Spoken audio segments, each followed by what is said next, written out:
महावितरण दुर्दैवी घटना घडण्याची वाट पाहतंय का? गुडघाभर पाण्यात जीव धोक्यात घालून ग्रामस्थांना फ्यूज टाकावे लागते। एखादी दुर्दैवी घटना घडल्यानंतरच महावितरणला जाग येणार आहे।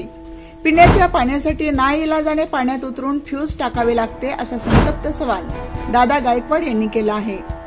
ग्रामीण भागातील लिंबा गणेश येथील गायकवाड निर्मळ वस्तीवरील महावितरणाच्या अनागोंदी कारभारामुळे ग्रामस्थ त्रस्त झाले असून पावसाळ्यात वीज ग्राहकांना अखंडित व योग्य दाबाने वीज पुरवठा सातत्याने मिळावा म्हणून शहरी व ग्रामीण भागातील विजेची मान्सूनपूर्व देखभाल आणि दुरुस्तीची, रोहित्रांची तपासणी, आर्थिंग व टर्मिनल कनेक्शन चेक करणे, सैल झालेले गार्डिंग व स्पन घट्ट करणे, वीज ताराजवळील झाडांच्या फांद्याची छाटणी, लोंबकळणाऱ्या तारांचे झोल काढणे, तसेच उघड्यावरील रोहित्रांची सुरक्षितता, रोहित्रांची तपासणी हे करून तेलाची योग्य पातळी राखणे, स्टे वायरने वीज खांबाचा आधार मजबूत करणे, पोल, वितरण पेट्या, feeder pillars, mini feeder pillars या सर्वांचे आर्थिंग सुस्थितीत करणे, फुटलेले पिन आणि इन्सुलेटर बदलणे आदी मान्सूनपूर्व कामे मे महिन्याच्या उत्तरार्धात तातडीने करण्यात यावीत, अशी मागणी सामाजिक कार्यकर्ते डॉक्टर गणेश ढवळे लिंबा गणेशकर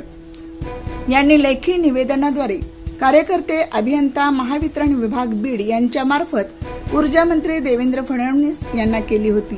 मात्र महावितरण विभागाकडून याकडे दुर्लक्ष करण्यात आले असून ग्रामीण भागातील महावितरणाच्या अनागोंदी कारभारामुळे लिंबा गणेश येथील गायकवाड निर्मळ वस्तीवरील ग्रामस्थांना मोठ्या अडचणींना सामना करावा लागत आहे। त्यामुळे तातडीने उपाययोजना करण्यात याव्यात, अशी मागणी केली जात आहे। काय नेमकी अडचण डीपीची? डीपीला 3 ते 4 महिने सतत पाणी राहते पाऊस चालू झाला की। त्याचे आर्थिंग खाली त्याचे फ्यूज गेल्यावर काय फ्यूज टाकायला कोणी कर्मचारी नसते, ते आम्हालाच पाण्यात जाऊन फ्यूज टाकावं लागतं। त्याचे आर्थिंग जे आहे ते पाण्यात आहे। निर्मळ गायकवाड वस्तीला पिण्याच्या पाण्याचा ताप आहे। त्याच्यामुळं आता गेल्या वर्षी हडकुडे साहेबाला सांगितलं होतं की ही डीपी आम्हाला शिफ्टिंग करून द्या, ते बरं आहे म्हणले, केली नाही। ह्या वेळेस बी ती पाण्यातच डीपी, ते आता सध्या गुडघे इतकं पाणी तिच्याजवळ, मग आम्हाला जावं लागतं पाण्यात, तिला फ्यूज टाकावं लागत आहे। प्यायला पाणी नसल्यामुळे मजबूरून टाकावं लागतं, एका दिवशी ती मरण्याची धोका आहे तिथं। या बातमीचा आढावा घेतलाय आमचे प्रतिनिधी नवनाथ आडे यांनी।